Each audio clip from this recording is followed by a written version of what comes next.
नमस्कार दोस्तों, जय हिंद साथियों। आप सबका स्वागत है एक बार फिर से पे कमीशन न्यूज़ चैनल पर।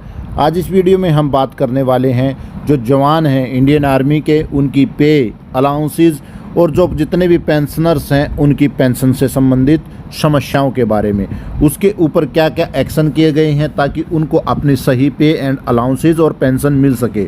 जैसे आप अपने स्क्रीन पर देख सकते हैं, यहाँ सेना मुख्यालय ने एक एडवाइजरी जारी की है जो एडवाइजरी नंबर 7 है।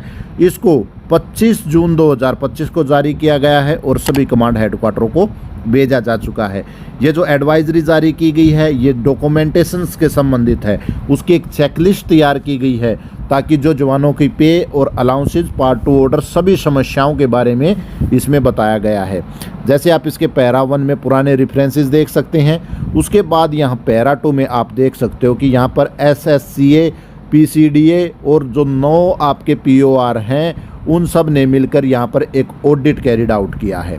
इस ऑडिट में SSCA ने जो चीज़ें पाई हैं उसके बारे में बताया है कि क्या जो हमने ऑडिट किया वो किस किस चीज़ पे किया था। उन्होंने देखा है कि जो एफिशिएंट है, जो तरीका है, जो प्रमोशन का वो सही है कि नहीं है, जो पेमेंट और जो फाइनेंशियल सर्विसेज हैं वो प्रोवाइड हो रही हैं कि नहीं हो रही हैं, जो ऑटोमेटिक सिस्टम्स हैं यानी कि जो आपके HR, MS, इसी के साथ साथ जितने भी सॉफ्टवेयर्स हैं क्या वो सही तरीके से काम कर रहे हैं कि नहीं कर रहे हैं।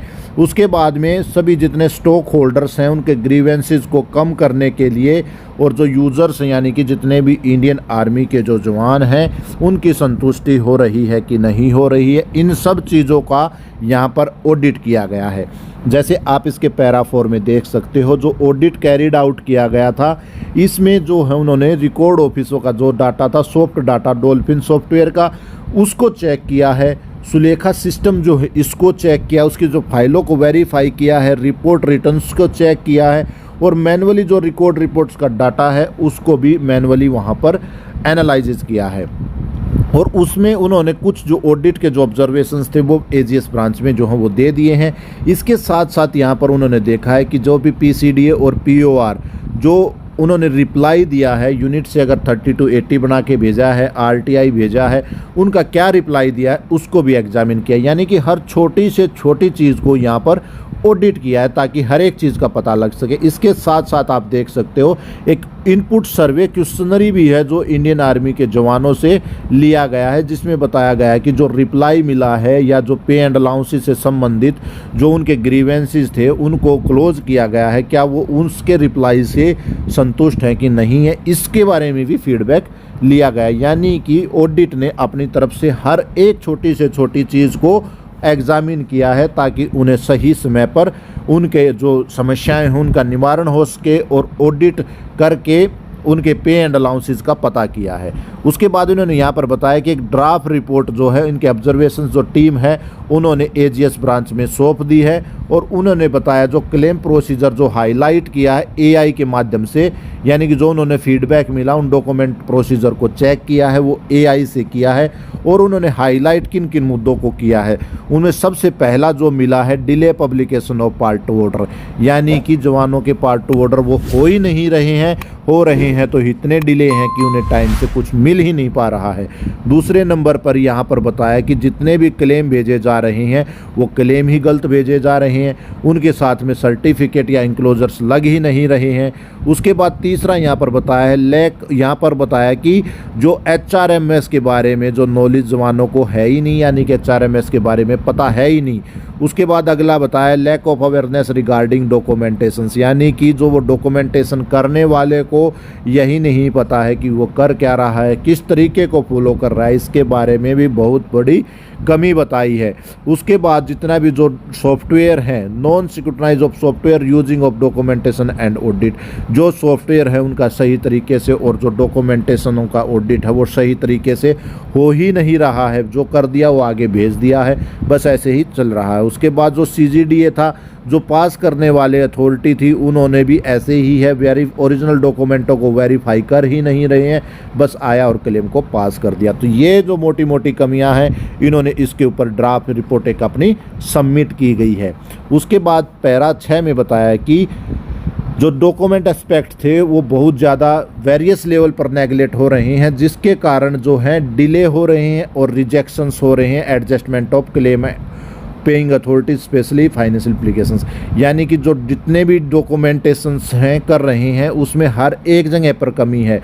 पहले क्लर्क के द्वारा कमी है, फिर उसके द्वारा सिक्योरिटाइज जो जेसीओज हैं उससे कमी है, उसके बाद में अफसर से कमी है, उसके बाद पीओआर में कमी है, उसके बाद जितने भी आपका रिकॉर्ड में कमी है, पीओआर में कमी है, हर जगह पर कमी है, जिसके कारण एक बहुत बड़ा फाइनेंशियल इम्प्लीकेशन झेलना पड़ रहा है जवानों को। उसके बाद यहाँ पर जिसके कारण जो क्लेम है वो अनवांटेड, मतलब कि बहुत ज़्यादा जो हैं वो डिले हो रही हैं, पब्लिश नहीं हो रही, पेइंग अथॉरिटीज़ को प्रॉब्लम हो रही है। उसके बाद पैरा 7 ने बताया एक special drive grievance reduce was also conducted. उन्होंने बताया कि एक पीसीडीएस एक स्पेशल ग्रीवेंसेस को रिड्यूस करने के लिए भी इन्होंने एक ड्राइव बनाई है जो जुलाई 2023 से मॉनिटर की गई है।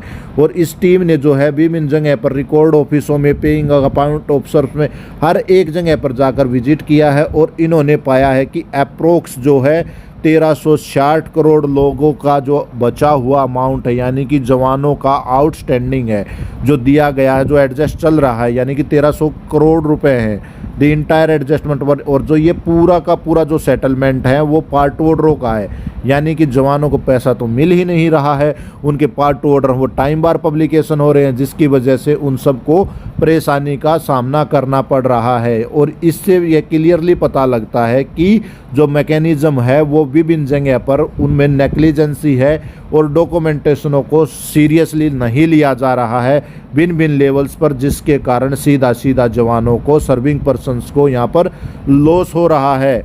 उसके बाद 8वें नंबर पर बताया है कि जितना भी आपके ओक्यूरेंस हैं इफेक्टेड जो आर्मी पर्सन्स के हैं वो पब्लिश हो जाने चाहिए विद इन 24 आवर्स के अंदर, यानी कि जब भी आपका कोई भी आप छुट्टी काट कर आते हैं या आप टीडी जाते हैं, जितना भी आपके ओक्यूरेंस हैं वो विद इन 24 आवर्स के अंदर पब्लिश हो जानी चाहिए। इसमें जो डिले है वो बर्दाश्त नहीं किया जाएगा, ये यहाँ पर बिल्कुल क्लियर कट बता दिया, क्योंकि इसका इफेक्ट जो है वो ना केवल जवान की पे, पेंशन, ग्रेजुएटी से, अलाउंसेस से, हर एक चीज़ पर इफेक्ट डालता है।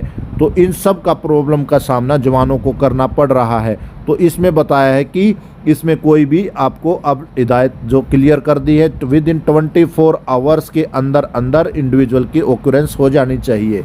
अब पैरा 9 में बताया कि ये केवल एक यूनिट की रिस्पॉन्सिबिलिटी नहीं है कि आपके डॉक्यूमेंटेशन सही हो, इसमें इंडिविजुअल की भी कुछ जिम्मेवारी बनती हैं जो इंडिविजुअल्स को पता होनी चाहिए। उसने यहाँ पर बताया कि जो इंडिविजुअल्स है उसके पे एंड इंटाइटलमेंट्स जो हैं उसको पता होना चाहिए, प्रोविजंस क्या हैं, कंडीशंस क्या हैं, उसको क्या मिलना चाहिए, ये इंडिविजुअल्स को पता होना चाहिए, क्योंकि आपकी पे आपको सही तरीके से मिलना है, ये आपकी भी जिम्मेवारी, आपकी सही होना चाहिए, आपका काम है।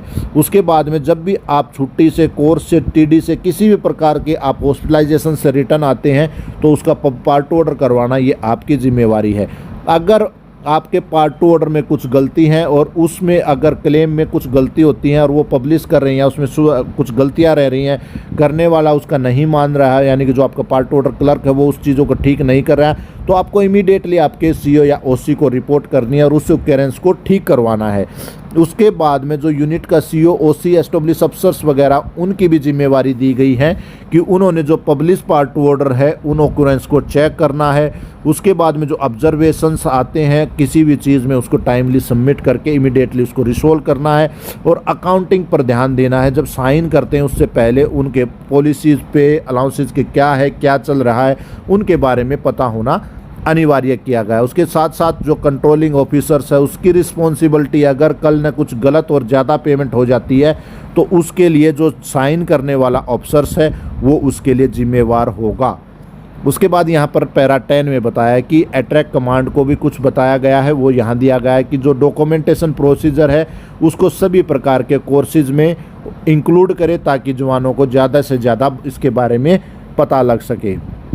उसके बाद बताया कि केस स्टडी रिपोर्ट, जो जितने भी आपके कोर्ट केसेस हैं पे एंड अलाउंसेस के या फिर एमएफएआई है, उन सब को भी कोर्सों में ऐड करें क्योंकि लेटेस्ट डायरेक्शंस जो कोर्ट की आती हैं वो जवानों को पता रहे। उसके बाद में उन्होंने जो पे एंड अलाउंसेस का जो जेएलपीटी एग्ज़ाम होता है, part B and D exam होता है, उसके अंदर पे एंड अलाउंसेस को इंक्लूड करें ताकि ज़्यादा से ज़्यादा जवानों को, अफसरों को इसके बारे में पता लग सके। इसके साथ साथ एक चेकलिस्ट तैयार की गई है, जब एडम इंस्पेक्शन होगा तो इन चीज़ों को चेक करें। एक सजेस्टेड चेकलिस्ट बनाई गई है जो इसके साथ अटैच की गई है। इस प्रकार बहुत अच्छी एक एडवाइजरी जो निकाली गई है पे कमीशन से, जो आप देख सकते हो यहाँ पर SAPCS की तरफ से एक अच्छी एडवाइजरी जारी की है ताकि जवानों को ज़्यादा से ज़्यादा फ़ायदा मिल सके। और ऐसी जानकारियों के लिए आपसे भी रिक्वेस्ट है कि चैनल को सब्सक्राइब करें ताकि ये जानकारी सीधे आप तक पहुंच सके और आप भी समय पर इसका फ़ायदा उठा सके। यहाँ पर सबसे पहले बताया गया है एक मैकेनिज्म होना चाहिए timely publication of part order के संबंध में, यानी कि जो पार्ट ऑर्डर है उसका तरीका बताया गया है और जो तरीका है उसमें किस किस की रिस्पॉन्सिबिलिटी है डिस्प्ले होना चाहिए। मैं आपको थोड़ा जल्दी बताऊँगा क्योंकि इसमें काफ़ी बड़ी वीडियो हो जाएगी। उसके बाद में रजिस्टर्स बनाएँ, उस पर स्टैंप लगा के मॉनिटर करें। उसके बाद प्रोसीजर जो टाइमलाइन, अगर आपका जो पार्ट ऑर्डर वो कितने समय में होना चाहिए, मंथली चेक होना चाहिए, रीजन्स होने चाहिए, डिले होते हैं तो क्यों। उसके बाद जो चेक करने का तरीका है वो क्लर्क, JSU अफसर्स तीनों के थ्रू होना चाहिए। एक स्टैंडर्ड फॉर्मेट होना चाहिए, अलग अलग फॉर्मेट यूज़ ना करें। क्रॉस रेफरेंसेस करें, जो आपका पुराना है उसको चेक करें, अथेंटिकेट करें कि वो सही है कि नहीं है। जो HRMS है, जो वो टाइमली पर आपके जो पैच हैं वो अपडेट होने चाहिए। उसका रेगुलरली बैकअप होना चाहिए। सिक्योरिटी प्रोटोकॉल फॉलो होने चाहिए, जितने भी आप प्रोटोकॉल फॉलो होना चाहिए। पैच, जितने भी आपके पैच हैं वो टाइमली अपडेट होते रहने चाहिए। और जो यूज़र्स है वो उसके जो टाइमली अपडेट करता रहना चाहिए। डाटा रेगुलर बैकअप होना चाहिए, मंथली जो है उसकी वैलिडिटी और उसको चेक होना चाहिए। ट्रैकिंग सिस्टम होना चाहिए, ये नहीं कि कोई चीज़ आपने एक बार रिकॉर्ड में भेज दी, वो रिजेक्ट हो रही है, रीसबमिट हो रही है, टाइम बार हो रही है। वो चीज़ों के लिए एक ट्रैकिंग सिस्टम होना चाहिए ताकि उसको फॉलो हो सके।